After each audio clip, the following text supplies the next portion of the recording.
Hello, friends.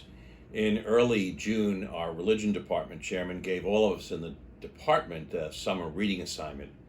It was this book, Forming Intentional Disciples, The Path to Knowing and Following Jesus by Cheryl A. Waddell.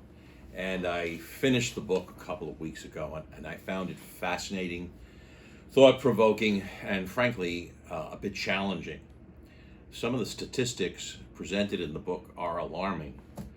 For example, a recent Pew Research survey indicated that the fastest growing religious demographic in the United States are the so-called unaffiliated. In other words, 1 in 6 Americans state that they are not affiliated with any particular religious group or tradition. Among Catholics, those who were raised in a fairly strongly Catholic household, only 42% attend church Sunday Mass regularly. What does this mean for us? It means that we can no longer count on cultural or family traditions to carry us along in our religious beliefs. It means that we can no longer say, or count on people to say, I'm religious because that's what I do, that's what my families do, that's what all the neighbors do. There's really not a cultural support for the faith any longer. This is a challenge and an opportunity. Why is that? Because it's calling us all to live our lives intentionally. In other words, if we are going to follow Christ, and if we're going to be Catholics, it's because we have made a personal, deliberate decision to do so. We're no longer can be carried along by cultural and family traditions.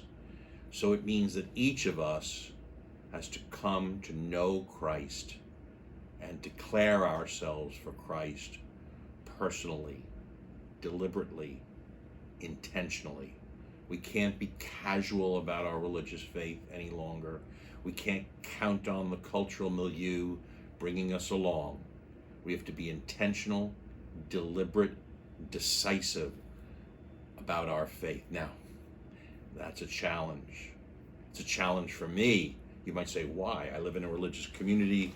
Our traditions, our prayers, our daily schedule, the religious art throughout our house, all of that would reinforce our religious moorings.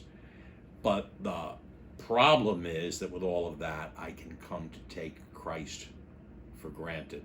I can come to take my religious faith for granted. So really, I'm asking all of you to pray for me, that I would not take Christ for granted, that I would develop a deep personal relationship with Jesus, a deep personal relationship with my Lord and Savior. And I'll be praying for you too, that you too would become intentional disciples with Christ at the center of all of our lives. Thanks so much for listening, and God bless.